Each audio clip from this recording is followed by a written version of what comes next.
कैसे हैं आप लोग? Welcome to concept decoder. हम करेंगे टिम्बर। तो पिछला लेक्चर जहाँ पे छोड़ा था वहीं से कंटिन्यू होगा। लेक्चर नंबर 57 है ये। ओके 57। एक नोट और लिखिए। हमने पिछले में एक क्लासिफिकेशन पे छोड़ा था, इलास्टिसिटी पर बेस्ड क्लासीफाई किया था। यहाँ पे मैं क्लासीफाई करूंगा टिम्बर को based on durability. Based on durability मतलब कितना टाइम तक टिम्बर आपका सही सलामत रहेगी, इसे कहा जाता है ड्यूरेबिलिटी। तो बेस्ड ऑन ड्यूरेबिलिटी आपका टिम्बर तीन क्लासिफिकेशन में है: हाई, मॉडरेट एंड लो। ठीक है। अभी कितने महीने तक एक्चुअली ये ड्यूरेबिलिटी देखा जाता है मंथ्स में, ये देखा जाएगा मंथ। ओके, इसका टिम्बर का लाइफ देखा जाता है, average life of timber in month, इसे हम ड्यूरेबिलिटी कहते हैं। तो अगर it is greater than 120 month तो high durable timber. If greater than 60 but less than 120 then moderate durable timber. Now less than 60, अगर कोई टिम्बर 60 महीने से भी कम तक टिकता है, सही से मतलब टिकना मतलब सही सलामत रहना, फंक्शनिंग करना, स्ट्रेंथ प्रोवाइड करना, लोड कैरी कर पाना, जो भी फंक्शंस है उसके, जिस कारण से हमने उसको यूज किया है उसे वो फुलफिल कर पाना। मान लो डिके हो गया, सड़ गया, गल गया, दीमक लग गई, तो वो सब फिर वो उसका कोई मतलब नहीं रह जाएगा, वो बेकार हो जाएगा, तो उसका ड्यूरेबिलिटी खत्म हो जाएगी। समझ में आया? इस बात को ध्यान रखिएगा, ये एग्जाम में ऑब्जेक्टिव क्वेश्चन के रूप में आपसे पूछा जा सकता है। जैसा कि मैंने आपको कहा था, मैं कुछ फोटोज दिखाऊंगा। तो देखिए, ये जो फोटो है ये कॉनिफेरस का है, कॉनिफेरस या फिर सॉफ्ट वुड जिसे आप कहते हो, सॉफ्ट वुड। तो देखिए, इसके जो प्लांट है ये कोन शेप के हैं, प्लांट भी कोन शेप के, इस तरह से नुकीले से। इसके जो फ्रूट्स है वो भी इस तरह से, देखिए कोन शेप के, नुकीले से इसके फल है ना। तो इसे कॉनिफेरस ट्री कहा जाता है। ये एवरग्रीन होते हैं, मतलब इसके पत्ते तब तक नहीं झड़ेंगे जब तक नए पत्ते इस पे ना आ जाए, मतलब ये हमेशा ग्रीन दिखेगा।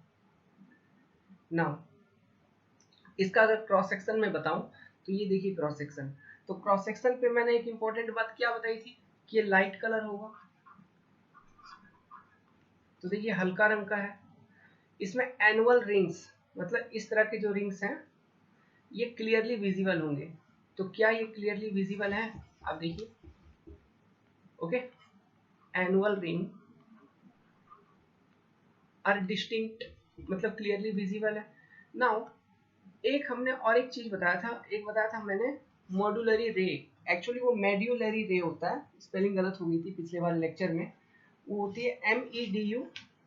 इस तरह के जो रेस होते हैं ना, इस तरह के, ठीक है, इसे हम मेड्यूलरी रे कहते हैं।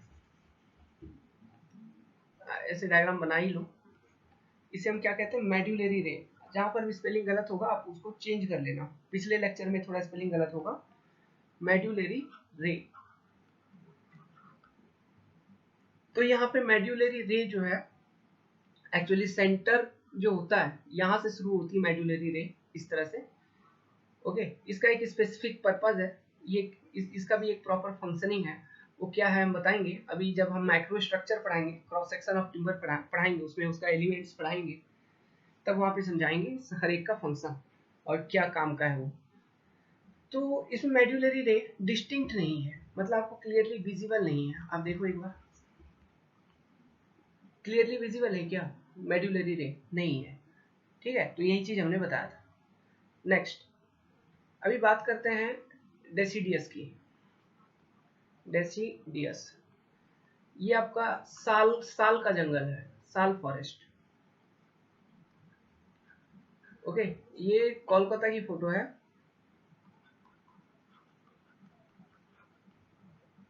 कोलकाता की फोटोग्राफ है, ये साल जंगल वहां पे है, वहां का वही फोटोग्राफ है। तो ये एक तरह का डेसीडियस प्लांट है, ये हार्डवुड होती है इसकी। इसका अगर मैं आपको क्रॉस सेक्शन दिखाऊं इस तरह के प्लांट का, तो आप देखो इसमें एनुअल रिंग क्लियर नहीं है, मतलब ये जो इस तरह से गोल गोल होते हैं ये क्लियरली विजिबल नहीं है, लेकिन जो मेडुलरी रे है ये देखिए भले ही फट गया है लेकिन रेस तो है।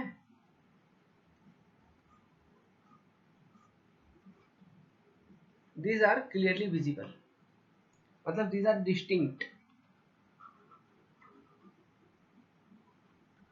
है ना, ये क्लियरली विजिबल है। ये हार्डवुड होती है, प्लस इसकी कलर देखिए डार्क है, काफी गाढ़े कलर, गाढ़े रंग का है। इसकी स्ट्रेंथ काफी अच्छी होती है, ओके, स्ट्रेंथ भी काफी अच्छी होती है, इसकी डेंसिटी ज्यादा होती है, डेंसिटी ज्यादा होती है, हैवी होता है ये, स्ट्रेंथ अच्छा मिलता है इससे, ओके। इंजीनियरिंग वर्क के लिए इसे यूज किया जाता है, इंजीनियरिंग वर्क्स के लिए इस टिम्बर को यूज किया जाता है। डेसिडियस प्लांट का जो टिम्बर होता है जिसे हार्डवुड के कैटेगरी में आती है, इसे यूज किया जाता है। समझ में आई यहाँ तक? और डिटेल में, बहुत ज़्यादा डिटेल में बताएंगे, आपको कोई घबराने की जरूरत नहीं है। वेल, चलिए अब हम पढ़ते हैं स्ट्रक्चर ऑफ टिम्बर। हेडिंग बना लो, structure of timber. Structure of timber. तो आप स्ट्रक्चर ऑफ टिम्बर हम कैसे देख सकते हैं? हमारे पास बेसिकली टिम्बर के दो तरह के स्ट्रक्चर होते हैं, मतलब बेस्ड ऑन विजिबिलिटी। ये किस बेसिस पे हम बात करेंगे, आप किस तरह से देख पाते हो, बेस्ड ऑन विजिबिलिटी। एक तो हम नेकेड आई या फिर हल्का फुल्का लेंस, ज्यादा ज्यादा हाई पावर का मैग्नीफाइंग ग्लास ना यूज करके हल्का फुल्का लेंस को यूज करके हम कुछ कुछ देख पाएंगे। तो इस तरह का जो स्ट्रक्चर होगा उसे हम कहेंगे micro structure, macro structure.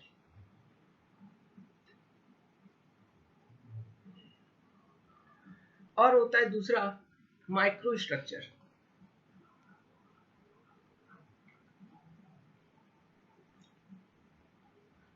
Micro structure में हम microscope, high power magnifying glasses, lenses को यूज करके हम स्टडी करते हैं सेलुलर लेवल पे, है ना।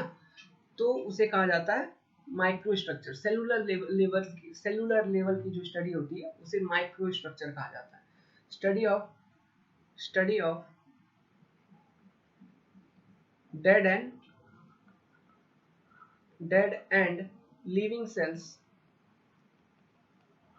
cell of tree using high magnifying glasses, using high magnifying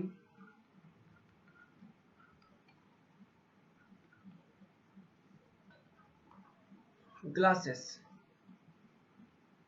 okay. तो इसे माइक्रो स्ट्रक्चर कहा जाता है। ये हमारा यूज का नहीं है, ये बॉटनी में हमने पढ़ा था +2 के अंदर, ओके। अब हमारे यूज का ये नहीं है। हम यहाँ पे क्या स्टडी करेंगे जिससे हमारे एग्जाम में प्रश्न पूछे जाते हैं? हमारे इंटरेस्ट का है मैक्रो स्ट्रक्चर,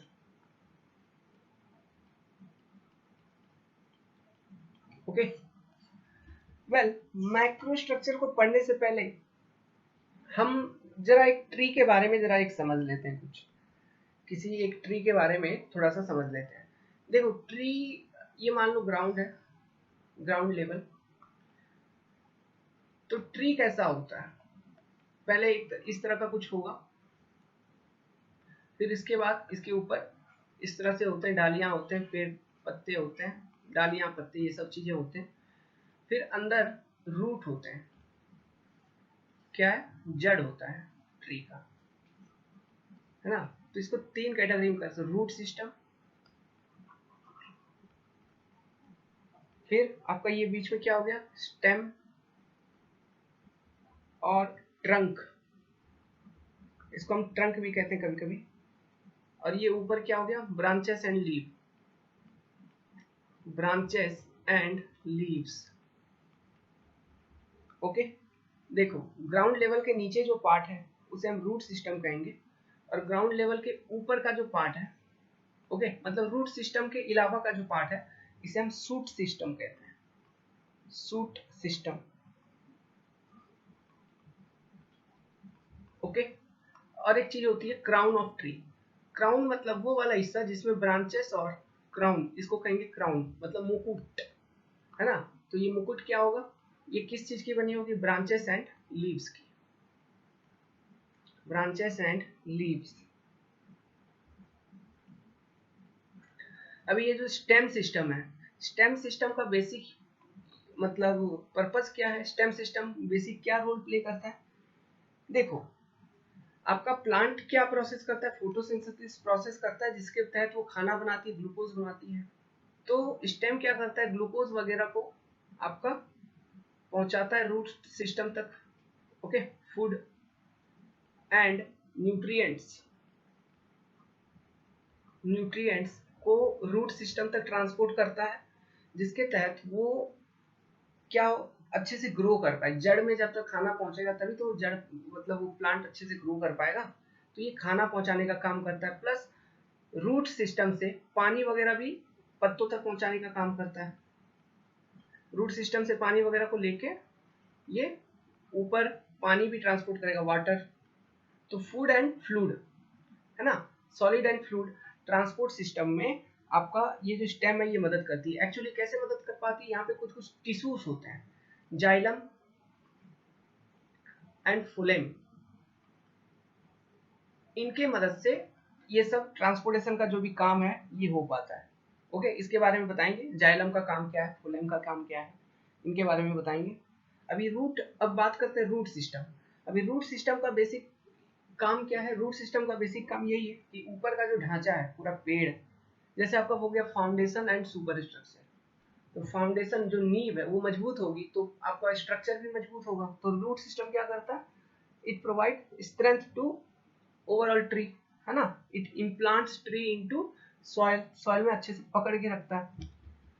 समझ में आया। अब देखो, आप डाल या फिर पत्तों से उसका तो कोई यूज नहीं करोगे इंजीनियरिंग पर्पस के लिए, रूट का भी कोई यूज नहीं है। तो बेसिक इंजीनियरिंग पर्पस में किस किस पोर्शन का यूज है, ये जो स्टेम वाला या फिर ट्रंक पोर्शन है इसका यूज होगा। तो हम जो क्रॉस सेक्शन का स्टडी करेंगे वो किस वाले पोर्शन का स्टडी करेंगे, स्टेम या फिर ट्रंक वाले जो पोर्शन है इसका जो क्रॉस सेक्शन होगा इसको हम स्टडी करेंगे, है ना। तो चलिए अब स्टडी करते हैं। तो अब हेडिंग बना लो, micro structure of trunk, macro structure of trunk. Okay, देखो माइक्रो स्ट्रक्चर ऑफ ट्रंक को स्टडी करने के लिए हम तीन तरह से क्रॉस सेक्शन को कट करते हैं। हमारे पास तीन तरह के क्रॉस सेक्शन होते हैं। एक होता है horizontal cross section,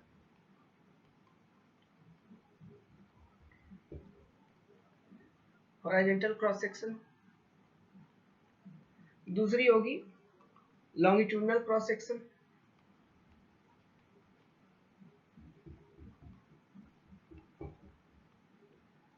cross section. तीसरी होती है रेडियल क्रॉस सेक्शन।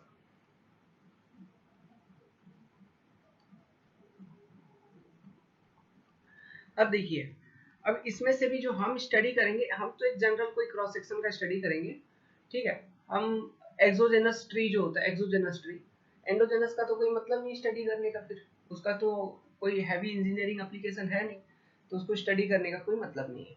तो हम एक्सोजेनस ट्री का क्रॉस सेक्शन लेंगे, ट्रंक का क्रॉस सेक्शन लेंगे और उसका स्टडी करेंगे। और हम जो स्टडी करेंगे वो बेसिकली ये जो हॉरिजॉन्टल क्रॉस सेक्शन है इसको डिटेल में देखेंगे। इन दोनों को देखने का कोई मतलब नहीं है। हाँ, जस्ट पता होना चाहिए कि किस तरह से कट होता है। हो सकता है डायग्राम दे दे और आपसे पूछे कि कौन सा क्रॉस सेक्शन क्या है। अब वो डायग्राम क्या है हम आपको अभी एक फोटो दिखाते हैं, क्लियर हो जाएगा फटाफट। ये मान लीजिए कि किसी ट्री का ट्रंक है, इट इज ट्रंक। अब इससे मेरे को डिफरेंट क्रॉस सेक्शन निकालनी है स्टडी करने के लिए। तो अब देखिए मैं क्या करूंगा, अब देखना एक डायग्राम बना रहे हैं उसको अच्छे से देखना।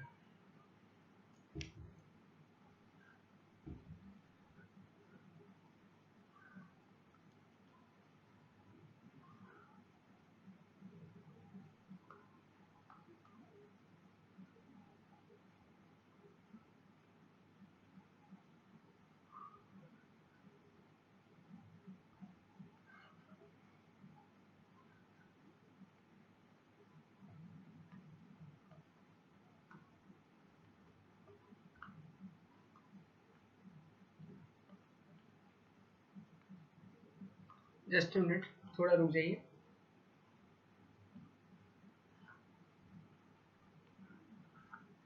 वेल, ये फोटो आपको समझ आ रही है? देखो, इसमें ये जो है, ये सेक्शन, इसे कहेंगे हॉरिजॉन्टल क्रॉस सेक्शन।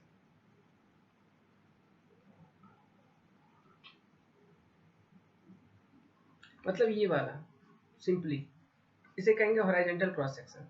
अगर आपने साइड से इस तरह से कट कर दिया और इधर का जो क्रॉस सेक्शन, इसको स्टडी करोगे, मतलब ये वाला सरफेस, ये वाला सरफेस, ये वाला सरफेस, ये कौन से हो जाएंगे? ये हो जाएंगे लॉन्गिट्यूडनल क्रॉस सेक्शन।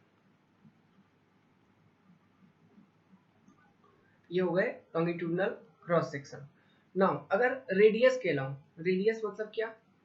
देखिए, ये आपका सेंटर हो गया, तो सेंटर से ये रेडियस, ये रेडियस, ये रेडियस, ये रेडियस। अगर रेडियस के लॉन्ग कट कर रहे हो, जैसे कि हमने ये वाला पोर्शन अगर मान लो कट करके निकाल लिया, ये पोर्शन इस तरह से इधर से ये कट करके निकाल लिया, ठीक है। अभी ये वाला सरफेस को अगर स्टडी कर रहे हैं, रेडियस के अलाउंग जो सरफेस है, मतलब ये अंदर की ओर ये जो सरफेस होगी, इनको इनको अगर स्टडी करेंगे, इन सरफेसेस को, इसे कहेंगे रेडियल सेक्शन। रेडियल सेक्शन, ठीक है। अभी एक फोटो देखिए, देखो यहाँ पे फोटो दिख रहा है, ये जो क्रॉस सेक्शन है इसे हॉरिजॉन्टल क्रॉस सेक्शन कहेंगे।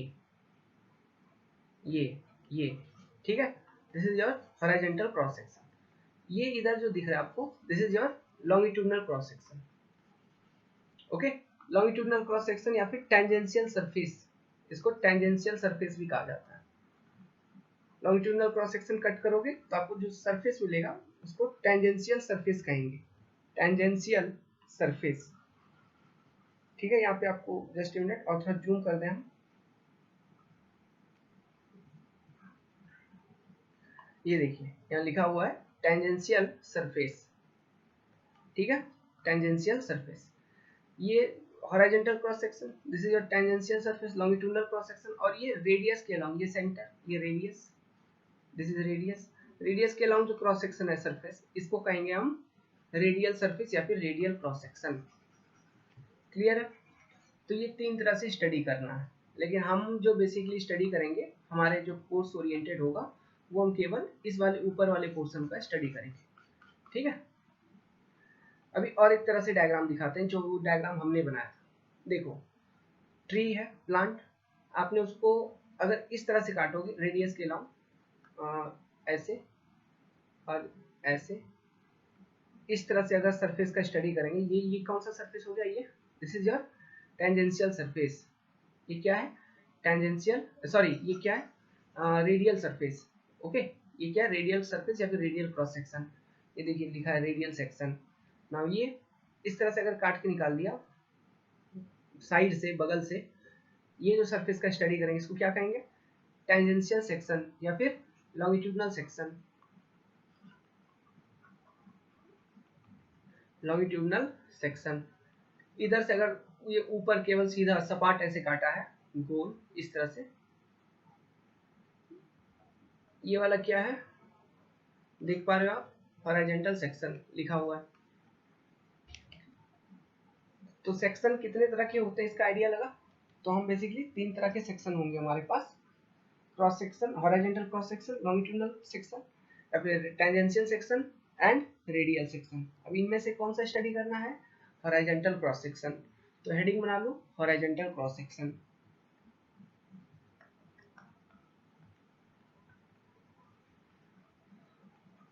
Horizontal cross section.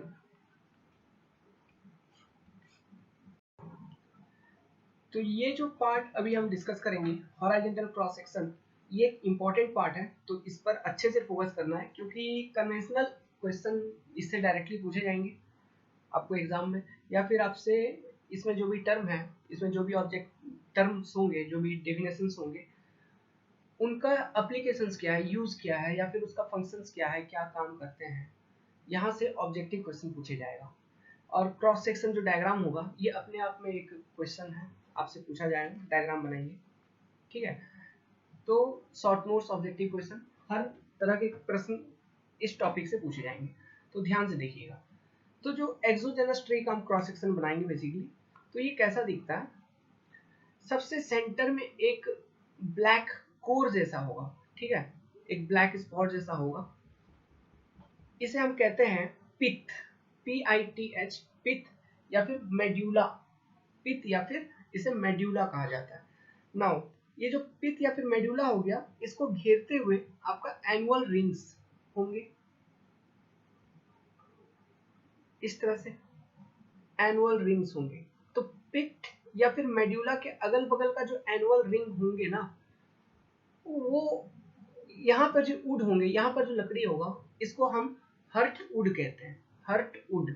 नाउ और हर्ट वुड जहां पर भी होगा, ठीक है, वो पित्त के अगल बगल का जो लकड़ी होता है उसको हर्ट वुड, ठीक है, हर्ट वुड कहा जाता है, हृदय लकड़ी, हर्ट हर्ट वुड।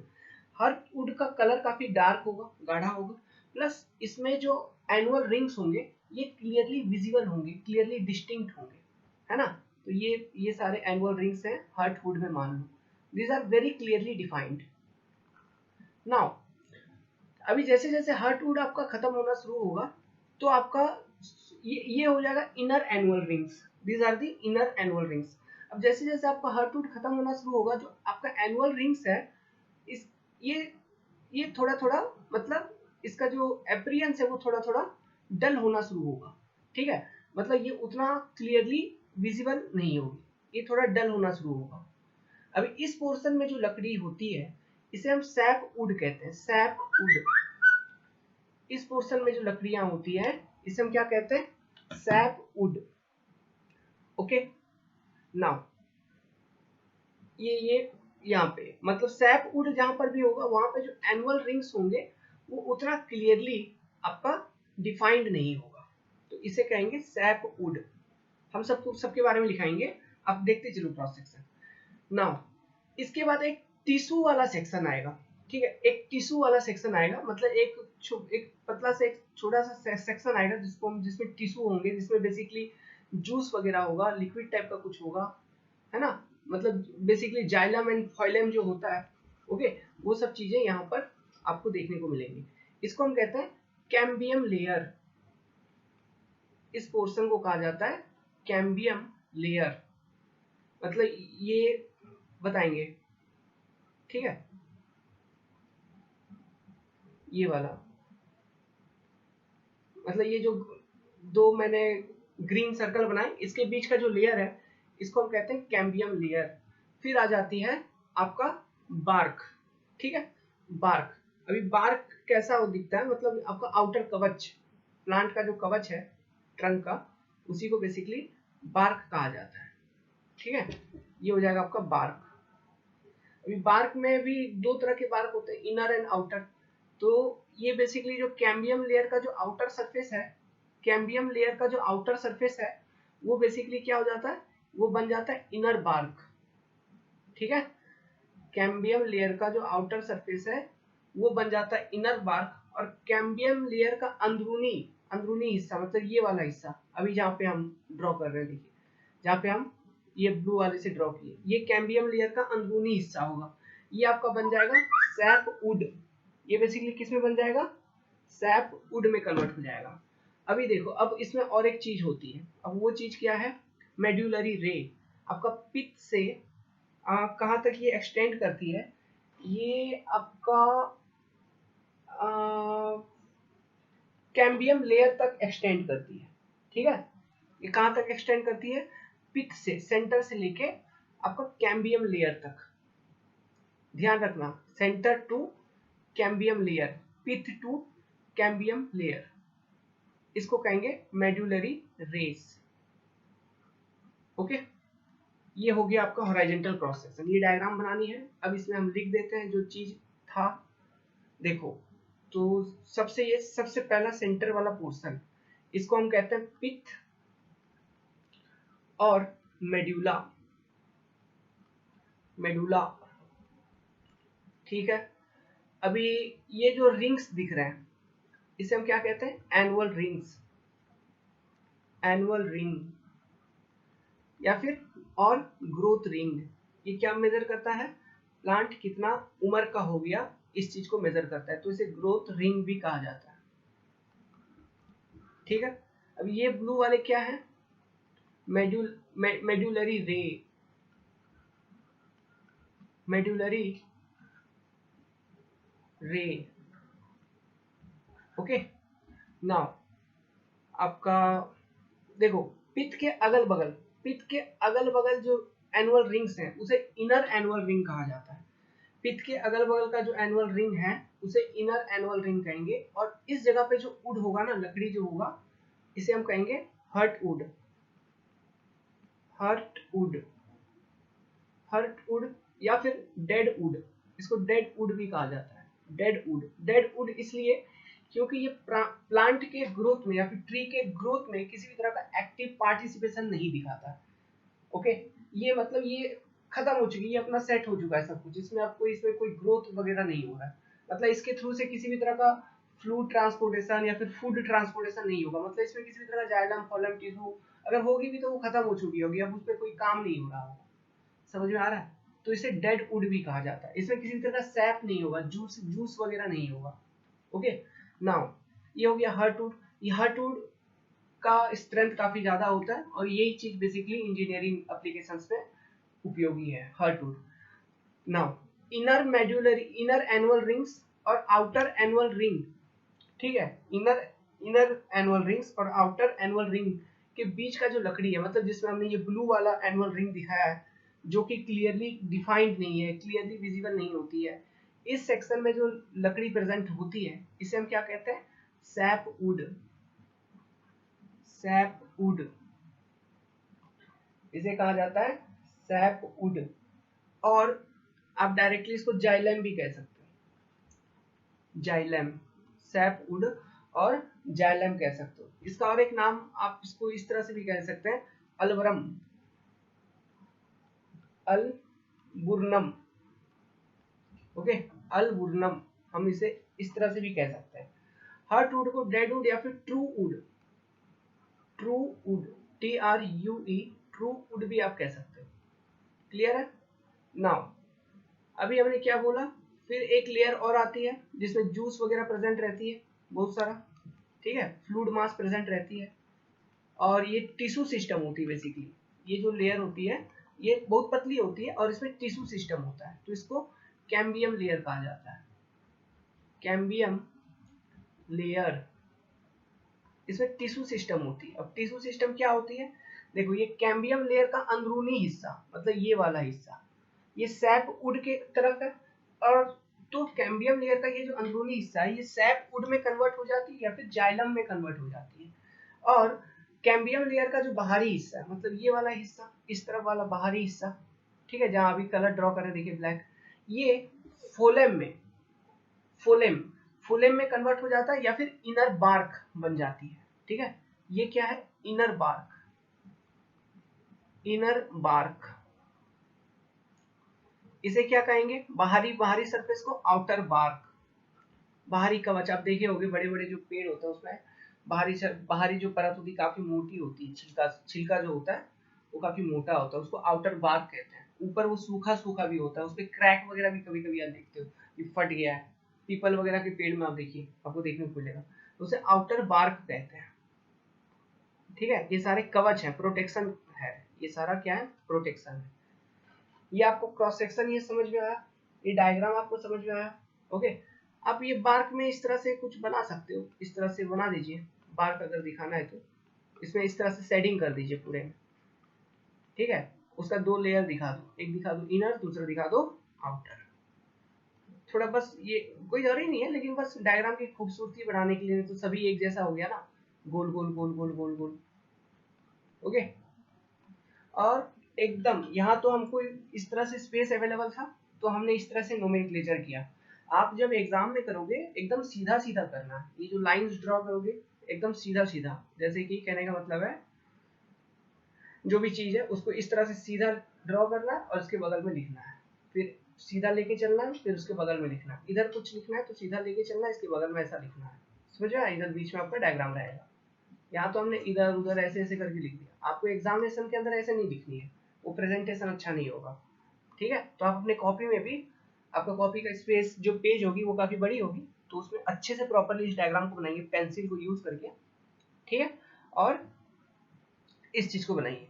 तो ये तो अभी आपने समझ गया कि क्रॉस सेक्शन में क्या क्या चीजें हमें देखने को मिलते हैं, एक वुड का क्रॉस सेक्शन में। और ये क्रॉस सेक्शन किस चीज का है, आप लिख लो, एक्सोजेनस ट्री, एक्सोजेनस ट्री का ट्रंक का क्रॉस सेक्शन है ये, ठीक है, एक्सोजेनस ट्री का ट्रंक का क्रॉस सेक्शन है। ओके, अब वन बाय वन हम इसका डिटेल देखेंगे, पिथ के बारे में देखेंगे, हर्टवुड के बारे में देखेंगे, सैपवुड देखेंगे, सब कुछ वन बाय वन हम करते हैं। तो पहला लिखिए ए, पिथ। पिथ और medulla,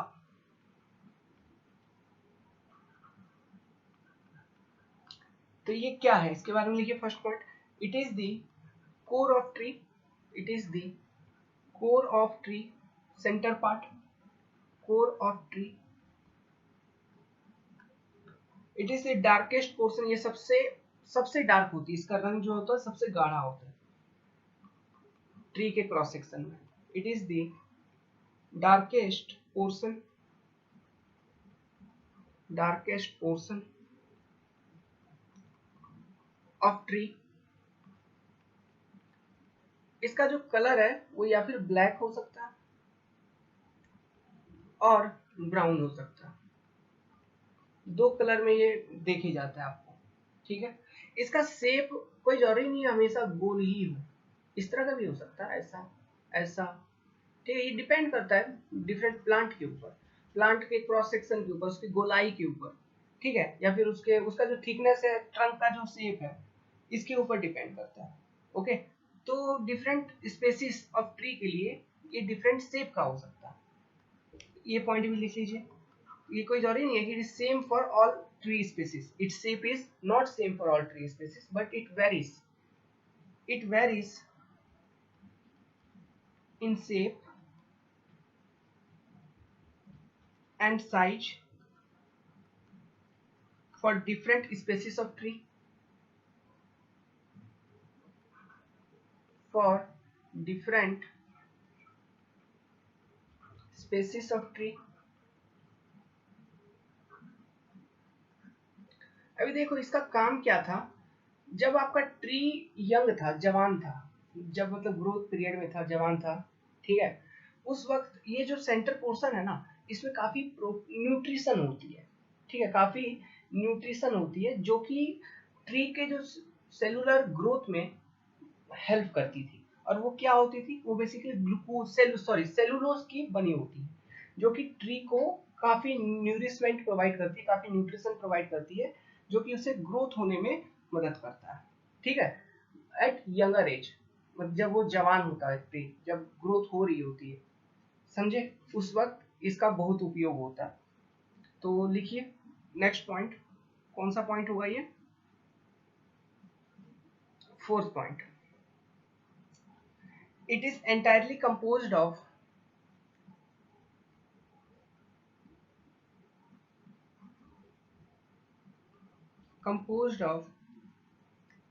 cellulose, which is used for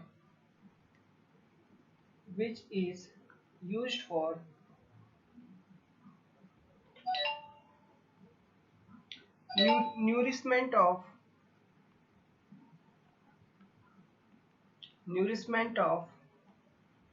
tree at its younger age,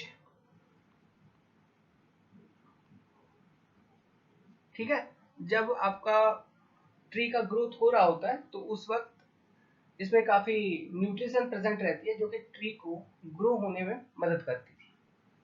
now जैसे जैसे आपका प्लांट बड़ा हो जाता है, ट्री ग्रो हो जाती है, आपका अभी जो पिथ है ये पूरा मतलब मर जाता है, आप ऐसे कह सकते हो, डेड हो जाता है, मर जाता है, ठीक है। अब मतलब ये ग्रोथ में, ट्री के ग्रोथ में कोई एक्टिव पार्टिसिपेशन नहीं दिखाता है, मर जाने का मतलब ये है, ओके, ट्री के ग्रोथ में कोई एक्टिव पार्टिसिपेशन नहीं दिखाता, और ये धीरे धीरे वो डिके भी हो सकता है, ये धीरे धीरे क्या हो जाएगा, डिके हो जाएगा, और उसमें जो सैप वगैरह प्रेजेंट था ओके, सैप वगैरह प्रेजेंट था, वो पित्त के अगल बगल डिपोजिट हो जाता है।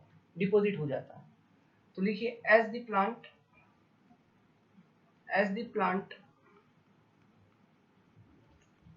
becomes old, the pith die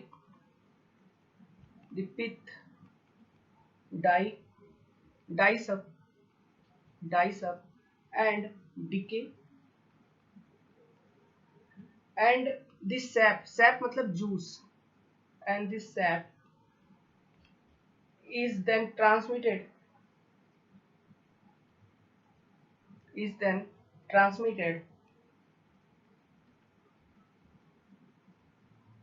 by woody fiber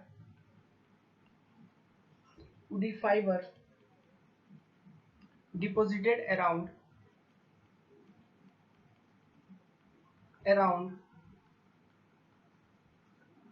the pith।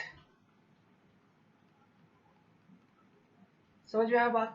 देखो बात क्या है, जब आपका प्लांट ग्रो हो रहा है तो प्लांट को खाना पीना ये सब चीजें, रूट को पहुंचाना, पत्तों तक देना, ये सब चीजें होना था, न्यूट्रिशन वगैरह देना था, वो पिथ प्रोवाइड करता था। जैसे जैसे प्लांट की थिकनेस ग्रो होती है, मतलब पिथ के अगल बगल जैसे जैसे नया उड, ठीक है, ये मान लो आपका पिथ था, ये आपका पिथ था, तो पिथ के जैसे जैसे प्लांट का ग्रोथ होता है तो इसके अगल बगल नए नए उड, थिकनेस इसका बढ़ता चलेगा, नए वुड बनेंगे। तो जैसे जैसे सफिशिएंट ग्रोथ हो जाता है तो उसके बाद आपका ये पिथ जो है इसका काम खत्म हो जाता है और ये मर जाता है। तो अब जो न्यूट्रिशन वगैरह, फूड वगैरह कौन ट्रांसमिट करता है? वो उसके अगल बगल जो नए वुडी फाइबर बने, न्यू वुड फाइबर, अब ये जो भी न्यूट्रिशन वगैरह है उसको उसके ट्रांसपोर्टेशन में मदद करता है। बात क्लियर है, समझ में आया? ओके, तो पिथ का जो बेसिक रोल है ये कब है? जब आपका प्लांट यंग होता है, जवान होती है, तो उस वक्त इस पिथ का बेसिक रोल है। नाउ सेकेंड इज, अच्छा इसको लिखिए, सेलुलोज क्या होता है? सेलुलोज लिखिए, it is a long chain organic compound, a long chain of organic compound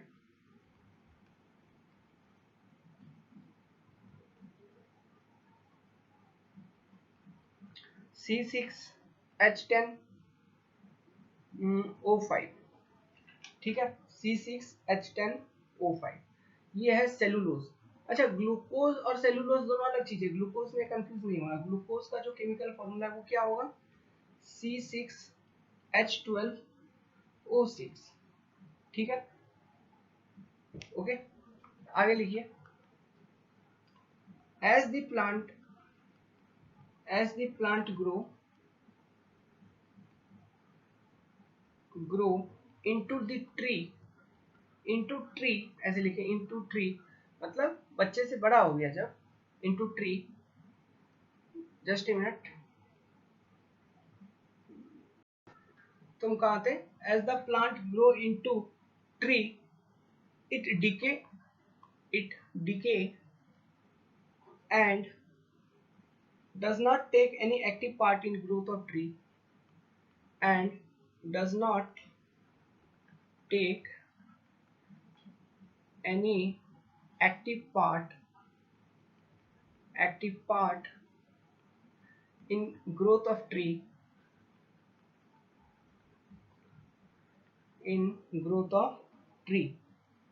okay.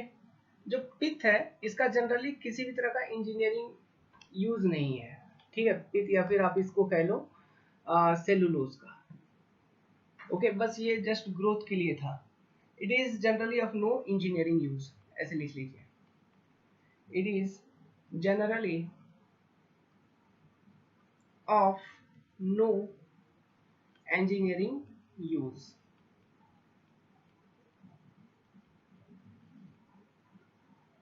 Now pith हो गया, सेलुलोज हो गया, ओके, पिथ एंड सेलुलोज हो गया। अब third, annual rings. Annual ring,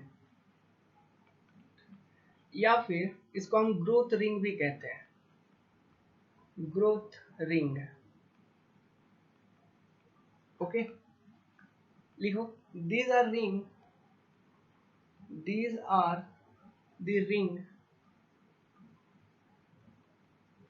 which develops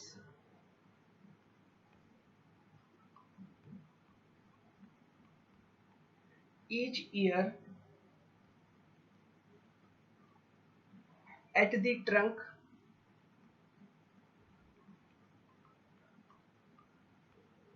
and represent the age of the tree, the age of the tree। बहुत important point है ये, हर एक साल बनती है एक एक रिंग, और ये जनरली पेड़ का उम्र कितना है, एज कितना है, इस चीज को इंडिकेट करता है। Now fourth, heartwood, heartwood, heartwood को आप ट्रू वुड भी कहते हो, ट्रू वुड। इंजीनियरिंग में इसी वाले पोर्शन का अधिकतम यूज होता है, और क्योंकि आप देखो इंजीनियरिंग में क्या होता है, आप पेड़ काटते हो पहले उसको, उसके बाद उसको छील देते हो अच्छे से ना। जब वो छील देते हो, ट्रिम कर देते हो साइड से, अगल बगल से, तो ट्रिम कर देने के बाद होता क्या है, जो आपका बीच का जो पोर्शन है जिसे हम हर्टवुड कहते हैं, ये बेसिकली बच जाती है, जिसका हम यूज करते हैं चौखट बनाने में, ठीक है, या फिर वो पट्टे वगैरह बनाने में, इस चीज का बेसिकली यूज होता है, बीम वगैरह बनाने में।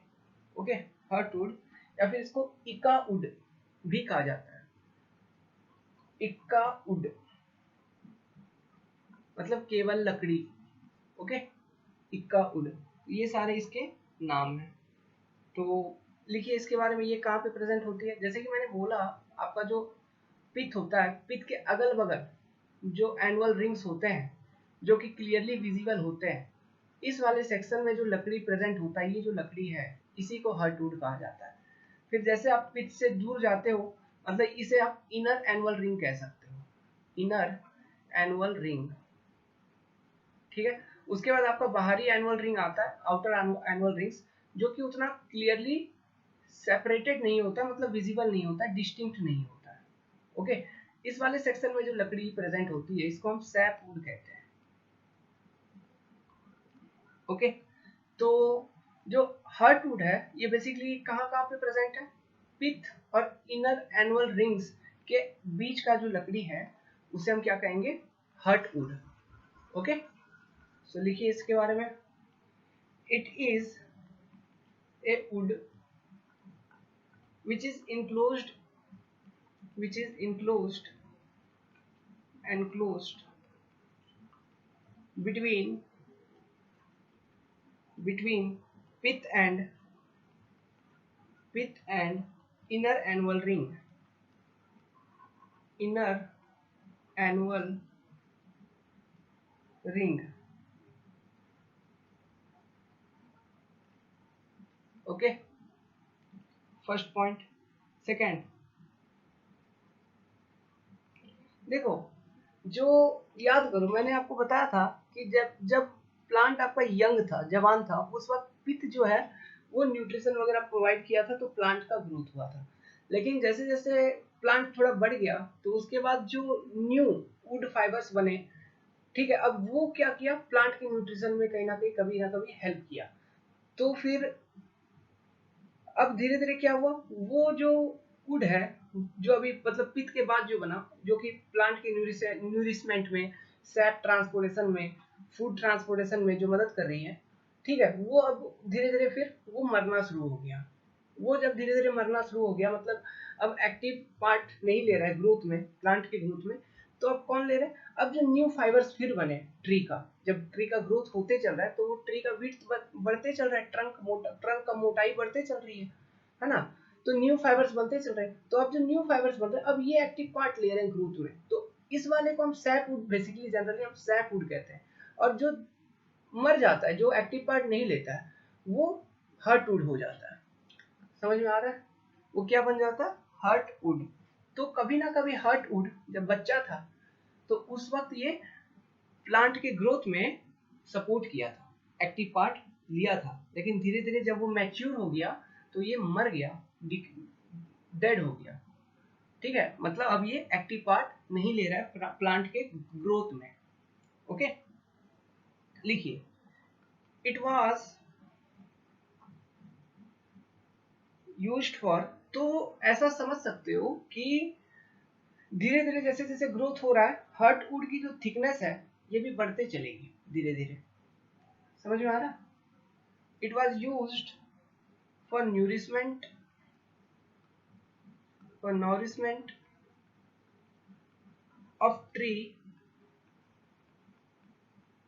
in its earlier age and become dead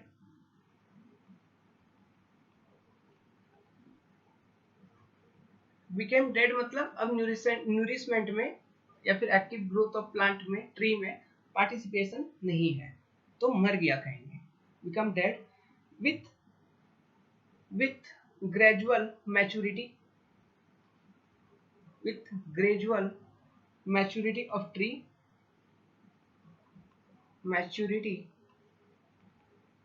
tree and do not take part in active growth of tree, and do not take active part in growth of tree.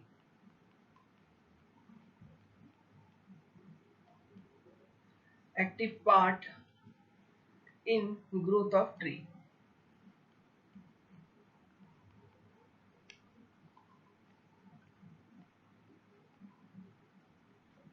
Next point, इसकी जो colour होती है काफी dark होती है।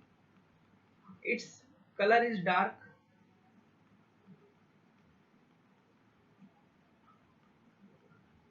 और चूंकि ये मर चुका है, एक्टिव पार्ट नहीं ले रहा, तो ये मरा हुआ पोर्शन है, ट्री का मरा हुआ हिस्सा। And it is dead part of tree, dead portion of tree, ऐसे लिखिए।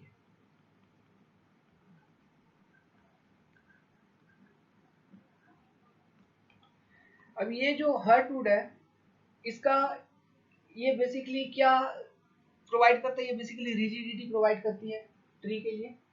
ये स्ट्रॉन्ग है, ड्यूरेबल है और इसका वेरियस इंजीनियरिंग एप्लीकेशंस है। लिखिए, it imparts rigidity to the tree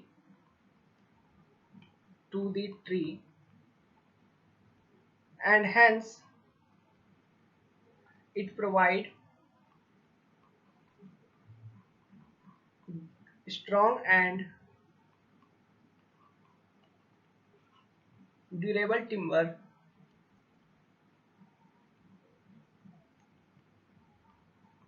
for various engineering purpose,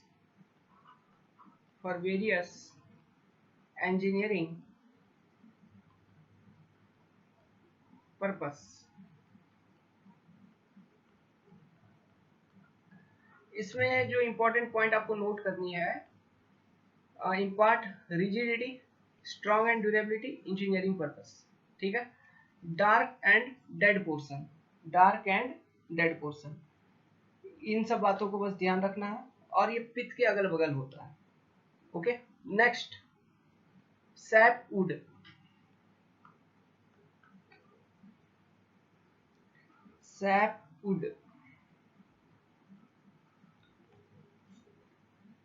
तो हर्टवुड खत्म होगा, उसका नया जो लकड़ी बना, नया जो वुड फाइबर है जो अभी एक्टिव है, ग्रोथ में पार्टिसिपेशन ले रहा है, उसे क्या कहेंगे? सैपवुड। ये क्या है? लिविंग पार्ट होगा ना, it will be living part. ये किसके किसके बीच होगा? देखो, सैपवुड जो होगा आपका कैम्बियम लेयर जो है उसका इनर पार्ट और जो इनर एनुअल रिंग्स था उसके बीच में। ठीक है, इनर एनुअल रिंग्स जो था उसका बाहरी हिस्सा, मतलब आउटर एनुअल रिंग्स कह लो, आउटर एनुअल रिंग और कैम्बियम लेयर के बीच में जो लकड़ी प्रेजेंट होगी, जो अभी एक्टिव पार्टिसिपेशन ले रही है प्लांट के ग्रोथ में, इसे कहेंगे सैप वुड। इसमें काफी मॉइस्चर होगा, सैप वगैरह होगा, फ्लूइड ट्रांसपोर्टेशन हो रही होगी। Okay, it is the wood enclosed between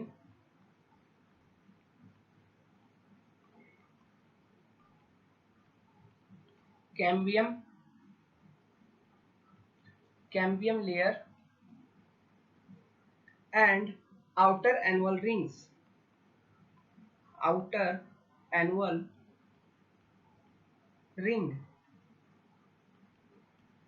Now, इस वाले पोर्शन में जो एनुअल रिंग्स है, दीज आर नॉट शार्प, ठीक है, मतलब वो उतने अच्छे से क्लियरली विजिबल नहीं होंगे। सेकेंड पॉइंट लिखिए, इसका जो कलर होगा, इस पोर्शन में जो लकड़ी होगा उसका जो कलर होगा वो काफी हल्का लाइट होगा, और इसका वेट भी काफी हल्का होगा। इस पोर्शन का लकड़ी का जो वेट होगा वो भी काफी हल्का होगा अगर इस पोर्शन का लकड़ी लोगे एज कंपेयर टू हार्टवुड। तो लिखिए, it is generally light in color and weight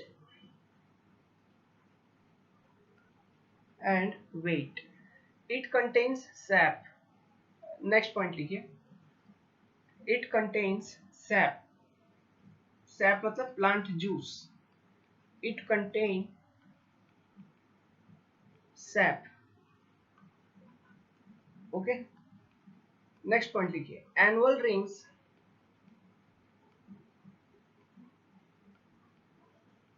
in this portion is less sharp than those of heartwood.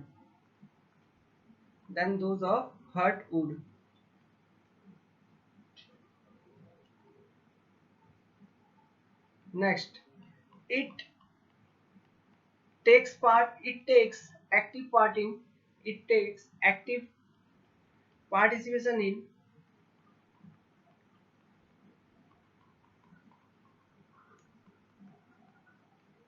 in growth of plant,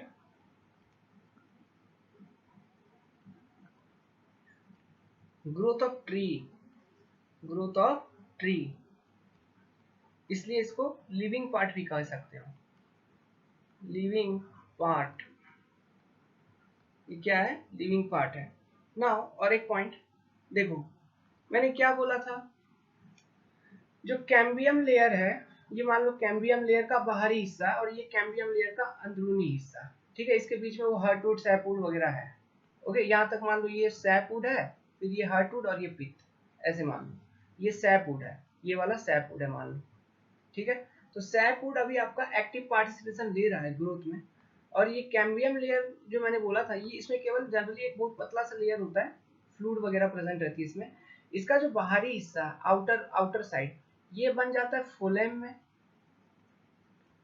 और जो अंदरूनी सरफेस है, ये इनवर्ट, जब ये कैम्बियम लेयर की इनवर्ट ग्रोथ होती है तो ये बन जाता है जाइलम में और सैपवुड, ठीक है, और सैपवुड, ठीक है। तो ये क्या कैम्बियम लेयर का बात हो रहा है। तो जो कैम्बियम लेयर है उसकी अगर इनवर्ड अंदर की तरफ ग्रोथ होगी तो वो सैपवुड के साथ मिलके जाइलम बन जाएगा, ओके, और फोलेम बन जाएगा बाहरी वाला हिस्सा, समझ में, जो इनर बार्क के अगल बगल होगा। ओके, तो इस पॉइंट को लिखिए, एक पॉइंट यहाँ पे और लिखिए, sapwood it is also called xylem,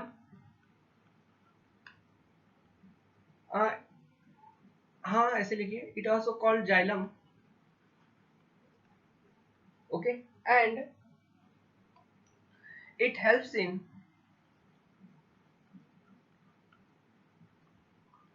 transportation of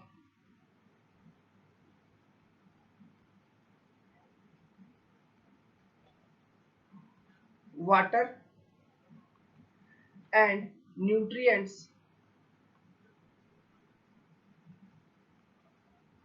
from root to plant, root to leaves, और लीव्स पत्तों से जो खाना बनता है वो फोलेम पहुंचाता है आपका जड़ तक। समझ में आया? जाइलम और फोलेम का काम क्या है? पत्ते जो चीज बनाएंगे वो जड़ तक पहुंचेगा फोलेम के द्वारा, जड़ जो चीज देगा वो जाइलम के द्वारा पहुंचेगा पत्तों के पास। तो जब तक पत्तों के पास ऊर्जा नहीं पहुंचेगी, चीजें नहीं पहुंचेगी, रॉ मटेरियल नहीं पहुंचेगी, तो वहां पे क्या होता है, क्लोरोफिल, ग्रीन पिगमेंट, उसके प्रेजेंस में सनलाइट के कारण एक रिएक्शन होती है, फोटोसिंथेसिस, जिसके कारण जो ग्रीन प्लांट्स है वो खाना बना पाते हैं, और वो खाना खाते हैं, फिर उनको ताकत आती है तो वो ग्रो करते हैं। समझ में आया? तो रॉ मटेरियल पहुंचाने का काम, रूट से पत्तों तक चीजें पहुंचाने का काम जाइलम का है, इसलिए एक्टिव पार्टिसिपेशन इन ग्रोथ है सैपवुड का। समझ में आ रहा है? और फोलेम क्या करेगा? पत्तों से खाना जड़ तक पहुंचाएगा। ठीक है, वो डिस्ट्रीब्यूट करेगा खाना हर जगह, जहां भी चाहिए उधर तक खाना पहुंचा देगा। क्लियर है बात? जाइलम और फोलेम के बीच का डिफरेंसेस। और ये है आपका सैपवुड। अब बात करते हैं कैम्बियम लेयर का। Sixth, cambium layer.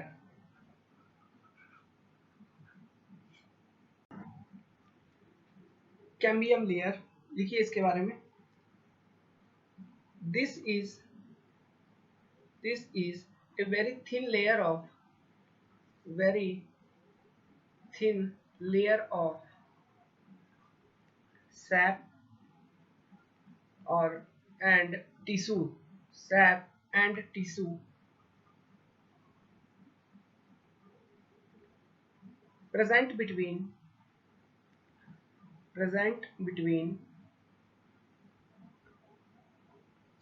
किसके बीच ये प्रेजेंट होता है? Sapwood and inner bark. Inner bark is known as cambium layer, is known as cambium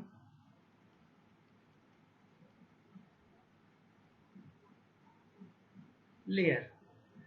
अब ये कैम्बियम लेयर में क्या प्रेजेंट होती है? इसमें सैप प्रेजेंट होती है। ओके, प्लांट जूस या फिर SAP. It contains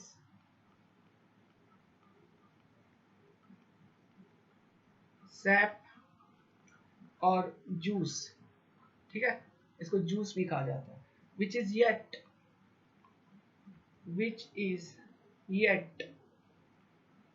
not get converted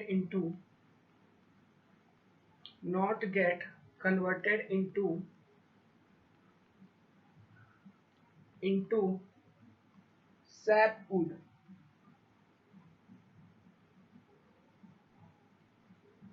okay, देखो अब ये जो कैम्बियम इसका मैंने बताया था, अगर ये अंदर की ओर ग्रो होगी तो ये क्या बन जाएगा? ये जाइलम बन जाएगा। और बाहर की ओर जब इसकी ग्रोथ होती है तो ये क्या बन जाता है? बार्क या फिर फोलेम बनता है, फिर बार्क बन जाता है। ओके, ध्यान रखना, उसको लिखने का कोई जरूरी नहीं है। नेक्स्ट, 7th नंबर, इनर बार्क। इनर बार्क ये क्या है? ये अंदरूनी चमड़ा है। Okay, it is the inner skin और surface covering the cambium layer, or surface covering the cambium layer,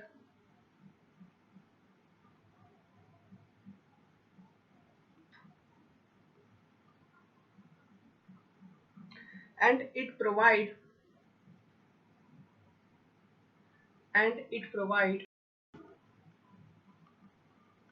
protection to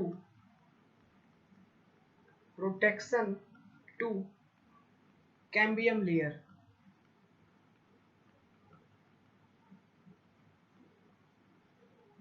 against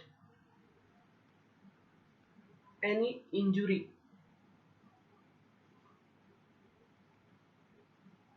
ठीक है।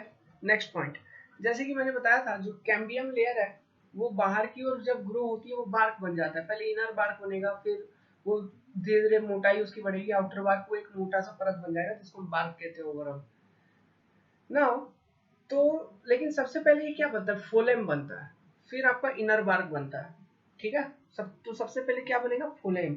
और फोलेम बनने के बाद क्या होगा, फोलेम का काम क्या है, ये पत्तों में जो खाना बनता है उसको ये जड़ तक पहुंचाएगा या फिर डिफरेंट पार्ट्स में पहुंचाएगा। ओके, तो ऐसे लिख सकते हो, it contains phloem, it contains phloem tissue, phloem tissue which transport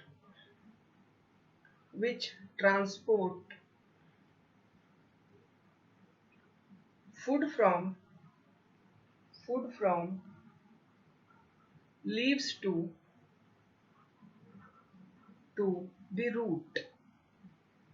ठीक है, अब ये फूड क्या होती है, कोई बताएगा, what is this food, glucose. Okay, basically क्या बनता है, ग्लूकोज बनता है, तो ये वो बेसिकली ग्लूकोज ही होता है। नेक्स्ट, आउटर बार्क, 8 नंबर होगा ये, आउटर बार्क। आउटर बार्क को हम कॉर्टेक्स भी कहते हैं, कॉर्टेक्स। इनर बार्क को हम और एक नाम से कह सकते हैं, इसको क्या कह सकते हो इनर बार्क को, जैसे मैंने बोला ये फोलेम होता है तो इनर बार्क को आप फोलेम भी कह सकते हो। आउटर बार्क को क्या कहेंगे, कॉर्टेक्स। ठीक है, तो आप देख सकते हो आउटर बार्क में कभी कभी दरारें भी आ जाती है ना, तो आप इसको लिखिए, it is the outer skin और outer cover of tree, it is the outer skin, outer skin और outer cover of tree, outer cover of tree.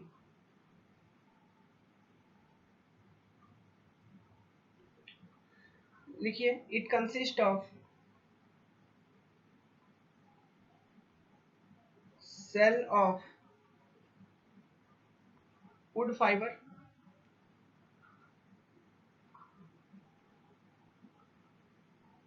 okay, it consists of cell of wood fiber। बस, it is also called as cortex, इसको क्या कहा जाता है, cortex। now next, 9th number which is medullary ray, 9th medullary ray। तो ये जो medullary रे है, जैसे कि मैंने आपको दिखाया था तस्वीर में, पित्त से रेडियल डायरेक्शन में अप टू कैम्बियम। ठीक है, रेडियल डायरेक्शन में ये कैम्बियम है, तो ये कैम्बियम तक रहती है, इसको हम कहते हैं मेड्यूलरी रे। अभी ये जो मेड्यूलरी रेस है, जो आपका डेसिडियस प्लांट है, ओके, मतलब जिसका ज्यादा इंजीनियरिंग एप्लीकेशंस होती है, उसमें ये क्लियरली विजिबल होता है, डिस्टिंक्ट होता है। ध्यान में रखना आपको इन सब बातों। ओके, सो लिखिए first point, these are thin radial fiber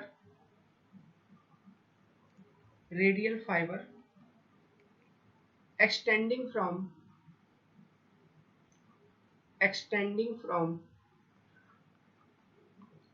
pith to cambium layer,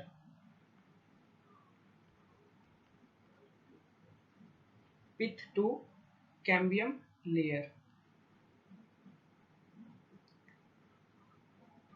now अभी इसका फंक्शंस क्या है, इसका फंक्शन ये है कि जो एनुअल रिंग्स है ना, इसको ये पकड़ के रखे। मेड्यूलरी रे का जो फंक्शन है ये क्या है, it is to hold the annual ring. Okay, और नहीं, not only annual ring, but सबको मतलब एक साथ बांध के रखना इसका काम है, एक्चुअली बेसिकली सबको एक साथ बांध के रखना इसका काम है। अब ये सब कौन है, सब में आता है आपका पित्त आता है, एनुअल रिंग आता है, हर्टवुड एंड सैपवुड। इन सबको एक साथ पकड़ के रखना इस मेडुलरी रे का काम है। तो लिखिए इससे, फंक्शन ऑफ दिस रे is to hold together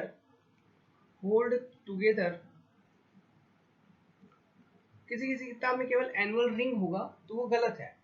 okay, hold together the pith comma the annual ring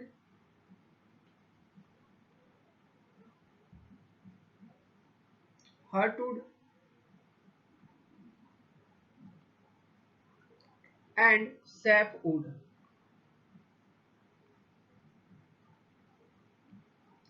okay, इन सबको एक साथ होल्ड करके रखना इसका पर्पस है, ऑब्जेक्टिव है। इसका और एक फंक्शन है। इसका फंक्शन क्या है, ये जो है ना देखो मैंने आपको क्या बोला, ट्री का जो क्रॉस सेक्शन है इस तरह से ले लो, ये पिथ हो गया, इधर हार्टवुड में तो किसी भी तरह का सैप वगैरह प्रेजेंट नहीं रहता है, किसी भी तरह का जूस प्रेजेंट नहीं रहता है। जूस बेसिकली कहाँ पे प्रेजेंट है, कैम्बियम में, ठीक है। प्लांट जूस किधर प्रेजेंट है, कैम्बियम में। और ये हो गया आपका मेडुलरी रे। तो ट्री का जो आउटर पार्ट है, ठीक है, वहां से लेके इनर पार्ट की ओर जो सैप है, सैप को लेके जाने में भी ये मददगार होती है। ओके, तो इस पॉइंट को भी लिखिए, it also function to carry sap from outermost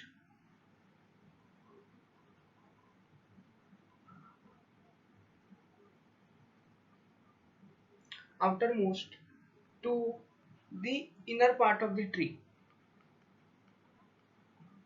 inner part of the tree. Okay, now जो ट्री है, चूंकि मैंने आपको जैसे अभी इसका बारे में अभी मैंने एक पॉइंट बताया कि ये क्या करता है, सब चीज को जकड़ के रखता है, पकड़ के रखता है, जिस कारण से आपका स्ट्रेंथ मिलता है। ठीक है, तो आप लिख सकते हो, it is responsible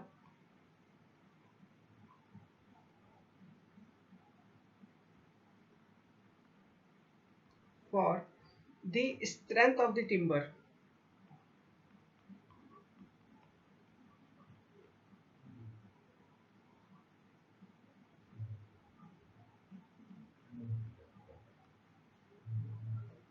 Okay, it is responsible for the strength of the timber. Okay, एक चीज और ध्यान रखिएगा, पेड़ आपका जितना धीरे धीरे बढ़ेगा ना, जैसे कि हार्डवुड और सॉफ्टवुड का क्लासिफिकेशन में मैंने बताया था, ग्रोथ, जो सॉफ्टवुड है वो जो पेड़ है वो जल्दी से बड़ा हो जाता है, जल्दी से ग्रो हो जाती है, लेकिन हार्डवुड वाला जो पेड़ है वो धीरे धीरे ग्रो होता है। तो जो पेड़ धीरे धीरे ग्रो होगा उसका टिम्बर काफी स्ट्रांग होगा। ठीक है, ओके, सो ये एक एडिशनल नोट बना के लिखो। बस ये खत्म हो गया आपका ये टॉपिक, आपका मैक्रो स्ट्रक्चर का स्टडी हमने कर लिया, ये टॉपिक इधर कंप्लीट। एक नोट बना के लिख लीजिए कि प्लांट ट्री, ऐसे लिखिए, tree grow slower have a tree grow slower are stronger, ऐसे लिख लो, are denser, ऐसे लिखिए denser and have strong timber, strong timber। now अब देखिए कुछ कुछ बहुत ज्यादा इंपॉर्टेंट पॉइंट हम बताएंगे रिलेटेड टू टिम्बर, जिससे एग्जामिनेशन में क्वेश्चन आएंगे। यहाँ पे मैं आपको लगभग 14 इंपॉर्टेंट पॉइंट्स बताऊंगा। तो ये टॉपिक आपका अपना नेक्स्ट वीडियो का होगा, और नेक्स्ट वीडियो का ये अपना टॉपिक होगा 14 इंपॉर्टेंट पॉइंट्स अबाउट टिम्बर। और ये 14 पॉइंट्स में से ये बात कंफर्म है अगर क्वेश्चन डालेगा तो एक आध दो क्वेश्चन अगर टिम्बर से डालता है क्वेश्चन, तो इन 14 पॉइंट में से एक आध क्वेश्चन तो आपको मिलेगा ही मिलेगा। तो ये 14 पॉइंट्स मैं आपको दूंगा, ये टॉपिक होगा अपना नेक्स्ट वीडियो का, ठीक है। Important points about timber, 14 important points about timber. तो जैसे कि बिल्डिंग मटेरियल आप देख रहे हो, this is the paid course of building material, आप एनरोल कर सकते हैं 15 अगस्त तक। आप 500 रुपीज में एनरोल कर सकते हो, then after the price will be set up to the original price which is 699। Thank you very much. आप स्क्रीन पे एक तस्वीर देख पा रहे होंगे, इसमें जो अपना कॉन्सेप्ट डिकोडर का जो टेक्निकल पार्ट है जो अभी कंप्लीट हो चुकी है, बिल्डिंग मटेरियल इसमें रनिंग है, बाकी सब चीज कंप्लीट है। तो ये जो टेक्निकल पार्ट है ये आपको 3100 में मिल जाएगा, ये 5 पेपर। ओके, अब इसमें क्या है, मान लो कि अगर आप गेट या फिर ईएससी के लिए प्रिपेयर कर रहे हैं, तो इन टेक्निकल पैकेज को अगर लेते हैं 3100 में, इसके साथ आपको मैथ के लेक्चर फ्री मिलेंगे। मान लो अगर आप एसएससी जेई के लिए प्रिपेयर कर रहे हो, तो इन टेक्निकल पेपर के साथ आपको रीजनिंग के लेक्चर फ्री मिलेंगे। समझ में आई बात? नाउ एसएससी जेई के लिए आपका नॉन टेक में और एक सेक्शन हमारे पास अवेलेबल है, बेसिक साइंस या फिर जनरल साइंस जिसे कहते हो, फिजिक्स केमिस्ट्री बायो का पार्ट। इसके लिए आपको अलग से 600 पे करना होगा। तो आपका जो पैकेज हो जाएगा 3800 का पैकेज हो जाएगा इन 5 टेक्निकल पेपर के साथ। ये पेड है, बाकी हमने यूट्यूब पे डाल रखा है फ्री में। इनकी भी प्लेलिस्ट आपको उपलब्ध करा दी जाएगी, जो फ्री पैकेज है उसका भी प्लेलिस्ट आपको उपलब्ध करा दिया जाएगा ना। और जो बाकी के टेक्निकल पेपर है वो आने वाले समय में अपने चैनल पे अवेलेबल करा दी जाएगी। हाईवे, हाइड्रोलॉजी, सीपीएम पट, ये 3 टेक्निकल पेपर अपलोड की जाएगी and this will be in paid mode. और इनकी जो एनरोलमेंट फी होगी मैं आपको अभी से बता दूं, इट विल बी RS 1500। तो आप इनको अभी ले लीजिए, फिर ये जब उपलब्ध होंगे आप उस वक्त इन पैकेज में आप एनरोल कर सकते हैं। लेट सपोज कि इन टेक्निकल पेपर में से आप किसी टेक्निकल पेपर में एनरोल कर रखें, तो इस ऑफर के तहत जो आपका survey, building material and design of steel structure है, इनकी जो एनरोलमेंट फी है वो होगी RS 500। मतलब अगर मान लो ये तीनों पेपर आप एक साथ लेना चाहते हो तो 1500 रुपीज। और लेट सपोज कि आपको लेनी है स्ट्रक्चर एंड एनवायरनमेंट, तो इसकी जो एनरोलमेंट फी है it is 800 each, means RS 1600 में आपको स्ट्रक्चर एनवायरो मिल जाएगा। इस तरह से इसका प्राइस डिस्ट्रीब्यूशन की गई है और कंप्लीट पैकेज आपको 3100 रुपीज में अवेलेबल होगी। अगर आप कोई भी पैकेज ले चुके हैं, इसमें से स्ट्रक्चर ले चुका है, एनवायरो ले चुका है, आप अगर और बाकी में एनरोल करना चाहते हैं तो आप ऐसे कर सकते हो। एनरोल करने के लिए आप हमें कॉन्टैक्ट करिए 7008420353 पर। And this offer is valid up to 15 August.